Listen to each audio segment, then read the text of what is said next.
Today, we're going to be reviewing this big bad boy here, which is the Jackery Explorer 3000 Pro. It is a solar generator. I've been wanting to power my business off of solar for quite some time now, because a lot of the times I'm deep in the woods and I don't have access to electricity. So something like this would be extremely useful. And yeah, today I just want to run through a variety of tests from can it run a refrigerator? Can it run a table saw?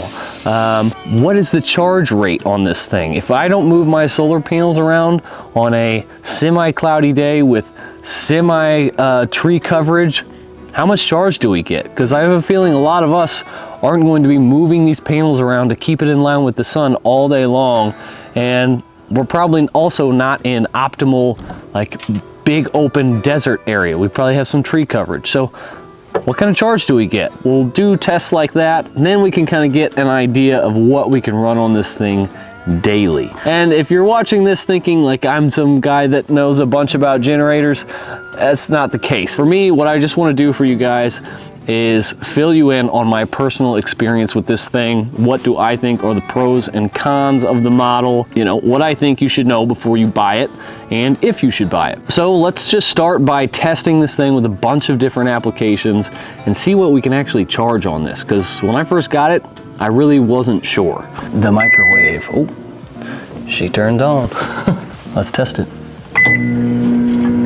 Hey, we got a microwave. So it'll give us a little readout here to let us know how long it could run at this wattage output. So at 97%, it's like 2.6 hours it could run. I don't think I'm gonna microwave anything that long. Microwave, check. Here we go. Can it run an AC? This is gonna be interesting. It's on. It's on, you can see my hair blowing. Oh wow, it's looking like it's around 2.7 hours of runtime it could do. That's pretty good, and that's a pretty big AC unit in there. So if you wanted to do like a small AC, I bet you could get away with running it all night. There's this little space heater.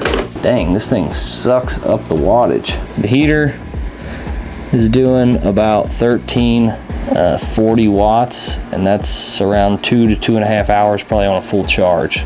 That's surprising to me. 2 hours of heat, that's not bad. I was hoping and thinking that there would be more.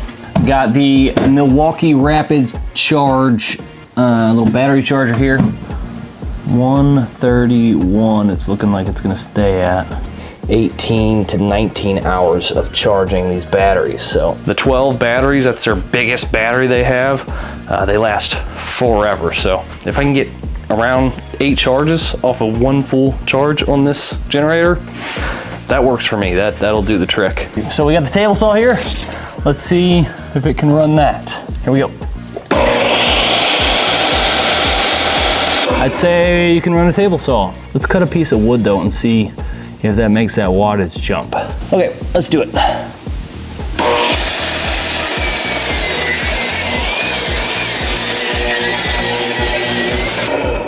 I made 2 cuts and it only took it down 1%. So let's just say every percentage is a long rip cut. You could make a lot of cuts. So actually, I'm gonna call that a success for sure. You can run a table saw using this solar generator.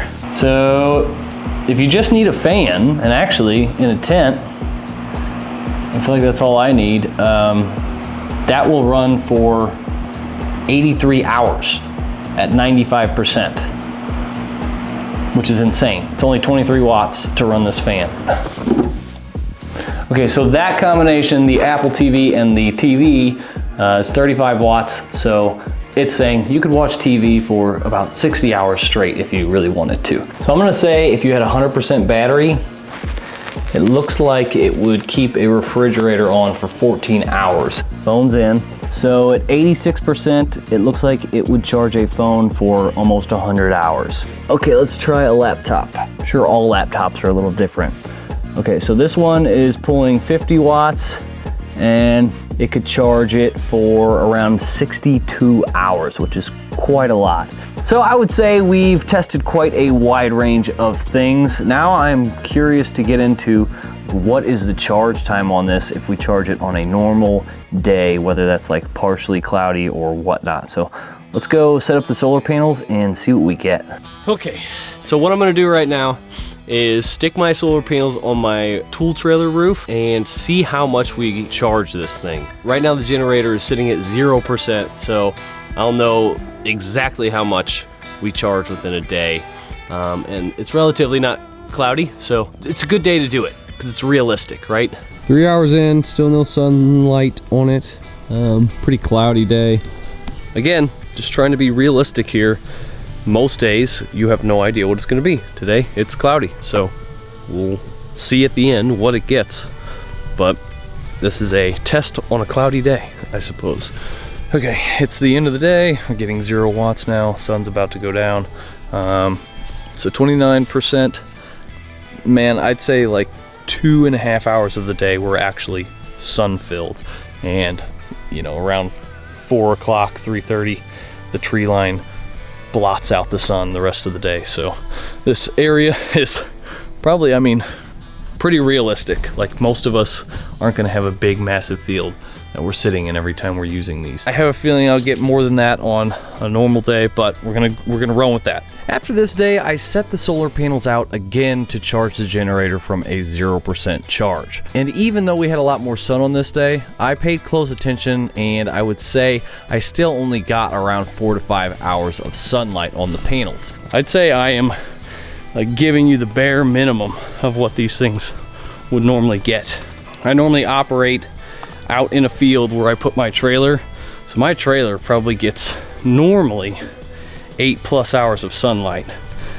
Here it's getting maybe 5.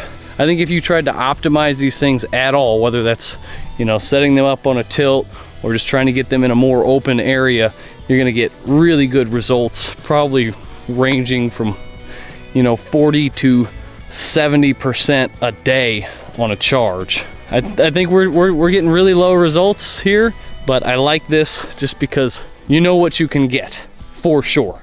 Okay, so day 1 we got 30% on a almost completely cloudy day. Day 2 we got around 36 to 37%, and again, lots of tree coverage. Probably only got around 4 hours of daylight on those. So I mean, in 3 days you could have a fully charged generator, and for me personally that works exactly as I need it. My business will not need it much more than that. I'm just charging, you know, Milwaukee batteries at the end of the day, maybe some camera batteries, and running a tool every now and again. So perfect for me. I'm excited about that, and I'm gonna definitely use this thing all the time, but maybe it doesn't work for you. You got to decide. But anyway, now that we know a little bit about this thing, what it can charge, how well it charges on even the worst days, let's just get into some general questions like weight and weatherproofing and things like that. So I'll just kind of rapid fire answer some questions that I had when I first got this model and that I saw online that people were asking. The weight of this model is 64 pounds, which is heavy but manageable, and that's also the point of the handle and the wheels, is so you can just drag it and not have to worry about lifting it up. Another question was, how can you charge this thing? Well, with this model there are 3 options. You can use the car charging port, so with your normal car little plug-in, you can plug it into your house or any normal outlet and it'll charge in like 2.5 hours, which is super sweet if you're a camper or something like that. And then you've got your solar panels. You can plug up to 6 200-watt solar panels into this thing, which I think on a sunny day will charge it from 0 to 100 in like 3 to 4 hours, which is awesome. And it makes me want to get 6 200-watt solar panels. Another question was, how long will this thing last? And it will last 2,000 cycles, which means if I charge this thing to 100% and run it down to 0, that's 1 cycle. So you can do that 2,000 times, which is a lot. It'll last me, I imagine, 10 to 20 years on that sort of a life cycle. And that doesn't mean that it's like dead after 2,000 cycles. That just means it's going to slowly degrade after that. So you get 2,000 cycles at optimal performance, let's say. And after that, it just slowly degrades. So I think this thing would probably last 30 to 40 years probably if you're like using it recreationally. And by then, 30, 40 years, I am an old man by then, and I probably don't care to use solar energy anyway. So, okay, let's talk about some of the pros and cons of this model. Starting with the pros. I just really like the way that this thing looks. I like where these handles are placed. I didn't like this handle at first. I thought it was kind of chintzy, but now that I've used it, it's really good. Comes in handy quite a bit. I like that it's on wheels, so you don't have to pick it up constantly. You can just roll it around, get it to where you want. I use that all day long, going between all these different tests, and it worked great. Another thing, I love the amount of inputs on this. I really like the amount of wattage that comes out of these USB-C ports, because that means I can just plug my laptop directly into them without that big bulky charging case. I like that it's got the 30 amp plug-in here for a camper or a, you know, washer dryer. That's just nice to know that I've got that on backup for, you know, emergency times. I also really just like the simple design that it's got. I like this screen. It's very straightforward. I love that it tells you the like estimated time of how long it's going to take to charge it up to 100%, or how long it will last once you plug something in. That's super, super nice. Love that feature. What else? 3,000 watts, I feel like I wouldn't want any less than that. 3,000 seems like the golden ticket number. Just seeing the table saw run and the microwave and all that stuff, like all these things are pushing upper thousands. So I think if you get anything less than 2,000, you're getting risky on what you can run. And honestly, I would just like to be able to run things without worry. And with 3,000 watts, I feel like I can do that. So that's pretty cool. So on the con side of things, there are 3 minor things that I think should be changed in the future from them. Not a deal breaker for me, but definitely worth mentioning. So first, these wheels, I just think they could be, you know, 2 or 3 inches bigger. The ground clearance on this, when you're rolling it through rocks and rooty sections of ground, it's just not enough. It tends to get hung up on things, or sometimes I'm just dragging it because it just doesn't have enough ground clearance because these wheels are too small. I think you could beef these up, because most of us are camping or in off-road scenarios where we need to be able to get this over big bumps and whatnot. And all you have to do is just make those wheels a little bit bigger and maybe give them a little bit more aggressive tire or something. But not a deal breaker, but I think they could be bigger. Second, this thing is not waterproof, which is kind of a bummer for me. It just means that I'll have to keep a tarp around so I can throw it over it if it starts to rain or something, which isn't a big deal, but I would like to see in future models that this is waterproof, because I've already got enough stuff that I have to worry about getting out of rain's way. It'd just be nice to have one less thing to think about. Now, the third thing is the app. The app is great. It looks great. It connects up fine.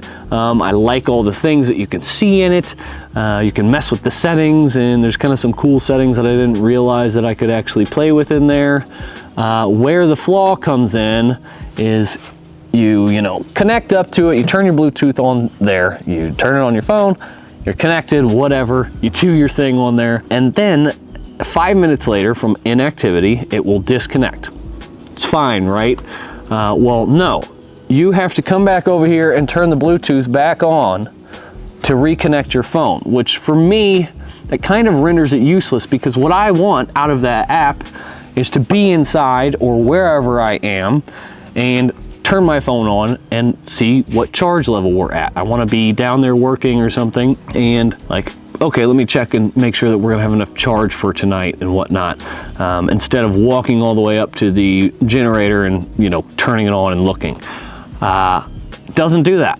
After 5 minutes, it disconnects, and then you can't reconnect unless you come over to the model and return on the Bluetooth and all that. So, man, for me, that's just like, kind of renders the app totally useless.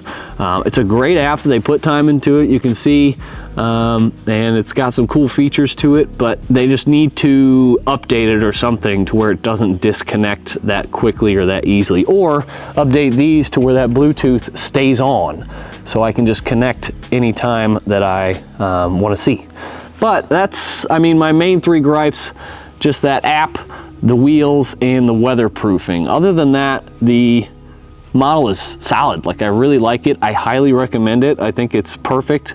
I think that 3,000 watt cap is, I wouldn't do any less than that. Like, I think that's what most of us should get. Anything lower, you're probably just charging phones and smaller things, and it's not gonna, anything lower is not gonna help you during an emergency situation, I feel like. And if you got a couple solar panels like I do, I don't see why you couldn't last for quite some time on this model. So yeah, I highly recommend the thing. I think it's great. This is, again, the Jackery Explorer 3000 Pro. It's great. I really like it. I'm happy they sent it out to me. I hope that's all valuable information to you. Yeah, highly recommend it. Go get yourself one if you're on the market for one. Thanks for watching. I'll see you next time.